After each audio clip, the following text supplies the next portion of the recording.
Hello and welcome to the DSR Daily. I'm David Rothkopf, joined by Riley Fessler. How are you, Riley? Pretty good. Christmas is coming. You must be very excited. Yeah. Yeah, you sound. Christmas came early because the Superman teaser came out today, and I was very excited. Oh, were you? And I watched it right before this. You know, there's never actually been a good Superman movie, so I don't know why you're excited. Why do you think they're going to get it right? Because James Gunn is awesome. He's directing it. He hasn't missed yet. I'm looking forward to it. Yeah, well, that's great. And we're also joined by our usual movie aficionado, Minna Stein. How are you, Minna? Well, I was good until you said there's never been a good Superman movie, and now I'm upset. I'll be honest. I'm a little upset. Because, name one. I think they're all good, but Superman 4, A Quest for Peace. Okay. Well. Oh, my God. Oh, my God. Okay. Whatever. Good movie. Whatever. You've lost your movie bona fides there. Yeah. John Cryer. Great cast. Yeah. Well, I like John Cryer on social media. But after what was it, 16 Candles? I don't know if he's ever been in anything particularly good since then. Except for Superman 4, A Quest for Peace. And 2.5 Men also? Do you rank that the same? You know, I haven't seen 2.5 Men, but I trust and believe in John Cryer. It's a terrible series. All right, Riley. Well, now that we've had all this fall de roll, this kind of relaxed holiday banter, start us off with something in the holiday spirit. Well, Speaker Mike Johnson is facing a major challenge as Elon Musk blasts a short-term funding bill he supports, calling it criminal and urging his followers to pressure lawmakers to reject it. Musk's criticism centers on the bill's inclusion of unrelated spending measures like a pay raise for lawmakers, which he deems a waste of taxpayer dollars. The backlash is causing significant trouble. The $400 billion man says, who's like getting a payday from... what was it? Tesla? The Tesla payday was like $100 billion. Yep, that he keeps fighting for. And he's like, "Oh no, these guys are getting paid too much. Too much money for our lawmakers." Oh my God! And some of that money went to disaster relief, didn't it? That's right. I believe 100 billion. Yeah. Yeah, but that's a waste of money, David. That's a waste of money. That's a waste of money. Those plebeians should have drowned. Should have built their houses better. It's on them. They should have lived someplace else. Well, they get a weather report just like everybody else. They have the weather app. At least until Musk gets rid of the Weather Bureau. But anyway, sorry to interrupt you. No, it's fine because the backlash is causing significant trouble for Johnson, who needs to pass the bill by Friday to prevent a holiday government shutdown. Conservative Republicans, including Trump allies, are rallying against the bill, and Johnson's leadership is under scrutiny, with Musk positioning himself as a key player in shaping future Republican priorities. Speaker Musk. That's my prediction for 2025. No, Speaker Musk, man, why are you downgrading him? I'm just in the middle of writing something here for the Daily Beast, and I've just headed the section that I'm writing now called "Mr. Trump, President Musk will see you now," because I think of our three presidents that we currently have at the moment, Musk is the one that's got the traction. What he doesn't realize is that Johnson has a 1-seat majority, effectively, in the House, and just takes a couple people to take offense at this, and that will get nowhere. But the other thing that happened in the middle of this was Trump, president number 2, intervened, saying, "Hey, why don't we lift the debt ceiling in this bill?" Why does he want to do that? So he can spend as much as he wants without having to deal with the government shutdown shenanigans that the Republicans put Biden through. So it's, if this looks like a well-intentioned effort to save a few bucks for the American taxpayer. Don't be misled. Minna? Governor Gavin Newsom declared a state of emergency in California as the H5N1 bird flu spread from the Central Valley to Southern California's dairy herds, with 645 herds infected since August. Raw milk. Federal officials the RFK Jr. drink of choice. Yeah, he might want to lay off that for a while. Federal officials reported the first severe human case of the virus in Louisiana, raising concerns about potential mutations. While most human cases have been mild, experts are closely monitoring changes in the virus that could make it more transmittable to humans. The CDC continues to assess the risk, which remains low, while California strengthens its testing and response systems. The mutation I'm worried about is the one they're trying to make Secretary of Health and Human Services. Seriously, folks, if there is a pandemic when RFK Jr. is the head of HHS, move. Go someplace else. Go to a country that's got a national healthcare system, because we're going to have a serious problem. And it could be H1N1? It could be bird flu. H5N1. H5N1. And I get all my bird flus mixed up, but it is a like red flashing light here.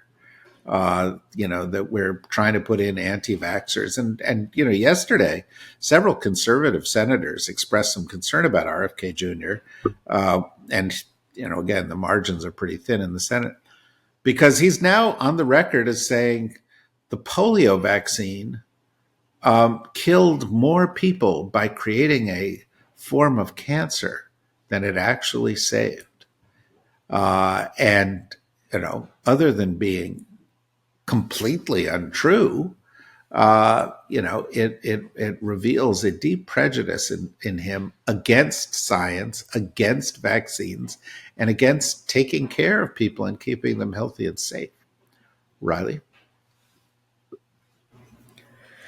At his annual news conference, Russian President Vladimir Putin claimed that the military operation in Ukraine has strengthened Russia's economy and military, emphasizing its sovereignty and resilience despite nearly 3 years of conflict. While acknowledging slow but steady military progress, he dismissed Western capabilities to counter Russia's hypersonic missile strikes and mocked NATO defenses. Putin also denied that the ousting of Syria's former leader Assad, a longtime Russian ally, diminished Moscow's influence, asserting that its anti-terrorism goals in Syria had been achieved. He expressed openness to talks with U.S. President-elect Donald Trump, but maintained firm demands regarding Ukraine's NATO ambitions. Well, you certainly missed the big story there. And I'm surprised, because I know that every year you get up early to watch Putin's, hours-long press conference. My holiday tradition. Yeah, well, it is. It's a Christmas movie, just like Die Hard. But one of the things that was brought up was Russia's declining birth rate, at which Putin said, we don't just need territory, we need girls, that Russia needs more girls, which sounds like a movie title to me. I don't know. You guys love movies. That's, Russia needs more girls. It's the sequel to Mars Needs Moms that we've been clamoring for. Yeah. I would not watch that movie.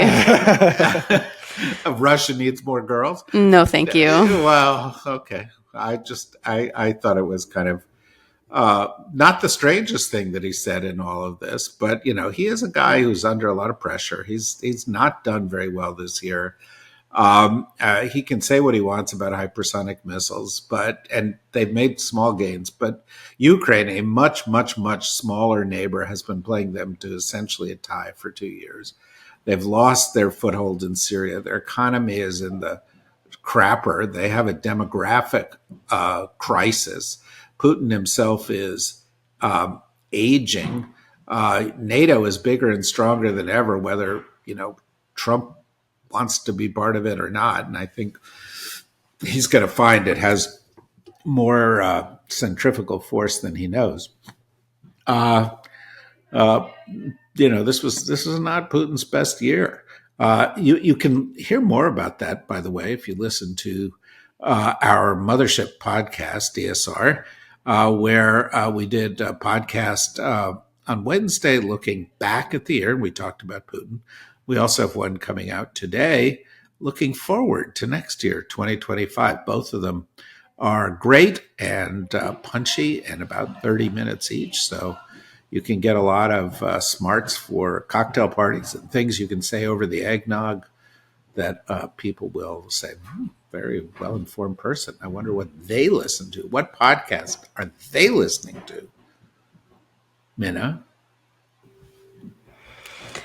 The U.S. Supreme Court has agreed to hear arguments on January 10th regarding a law that could force TikTok and its China-based parent company, ByteDance, to sell the app by January 19th or face a ban on national security grounds.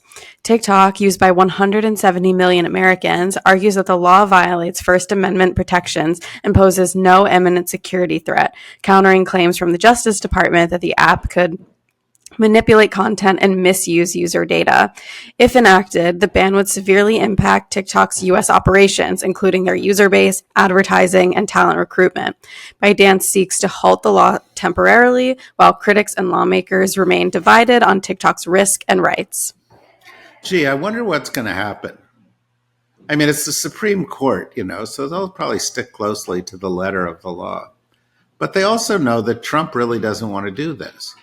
So one possibility will be that they'll hear it, and then they'll put a stay on this until after the new president comes in and he changes his Justice Department. And the Justice Department quietly withdraws this motion. I don't know. That's just a guess. Just from some cockeyed guy from New Jersey who, just guessing. But maybe that's what'll happen. It's a pretty good guess. It's a pretty, that's what our Supreme Court has gotten super duper predictable. What's the last story you got there, Riley? President Joe Biden, because yes, he is still the president. What? I remember him. I'm old enough to remember when he was president. It's hard to remember, but he is still there. And he has announced before Minna's time. He has announced a new U.S. target to cut greenhouse gas emissions by 61 to 66% below 2005 levels by 2035, surpassing his earlier goal of a 50% reduction by 2030. This commitment aligns with the broader aim of achieving net zero emissions by 2050 and is part of the United States' nationally determined contribution under the 2015 Paris Climate Agreement. However, President-elect Donald Trump has pledged to reverse many of these measures, favoring fossil fuel production and potentially withdrawing from the Paris Agreement again. Despite concerns about federal policy changes, Biden's advisors emphasize the enduring role of state and local governments in advancing climate goals. Oh, so pathetic. He's a decent man. He did some good things as president. If he had just, stepped aside a year ago, we'd have a different election outcome. And, we'd be talking all about the incoming Democratic administration, and measures like this would actually be meaningful. But when you announce climate goals, 5 weeks before a guy who's against climate goals is coming in, it's like saying, I also announce that we resolved that I will be 20 years younger and much more handsome, and that there will never be a U.S. president named Trump. But see, that's not going to happen. And making statements like this, as worthy as they are, and they are certainly worthy, is just meaningless gum flapping. Sorry. I love it. I wish we were going to do it. But we're not. So, let's, set aside these gestures and actually address something. Why didn't the president address the fact that Trump is acting like he's president already? Why doesn't the president do something to ensure that the country is safe from some of the things that might happen in the next few years? It would have been really good, I think, if the Democrats had all gotten together and said, something, maybe we shouldn't have the president solely be able to launch a major nuclear attack within 4 minutes of his decision of doing it. And let's change our procedures on that by law and work really hard to do that. I don't know. There are a lot of things we could do. These kind of empty gestures in the holiday spirit are not among them. Well, we've got more coming. As I said, we've got this 2-parter from Deep State Radio. We've got our other podcasts. And tomorrow we have the DSR Daily again before we take our 1-week holiday break. And Minna goes off to the south of France to the Cannes Minna Festival. And no, are you not going to Cannes again? No? Every year. I go every year. Yeah, every year. So anyway, that's going to be a chance for you to catch up on some great older episodes of what we've done earlier this year, because there are a lot of great ones. There've been many, many good programs. So join us again tomorrow, and we'll offer our holiday wishes then. But for now, thanks, Riley. Thanks, Minna. Thank you, everybody, for listening. And there'll be more DSR Daily tomorrow. Bye.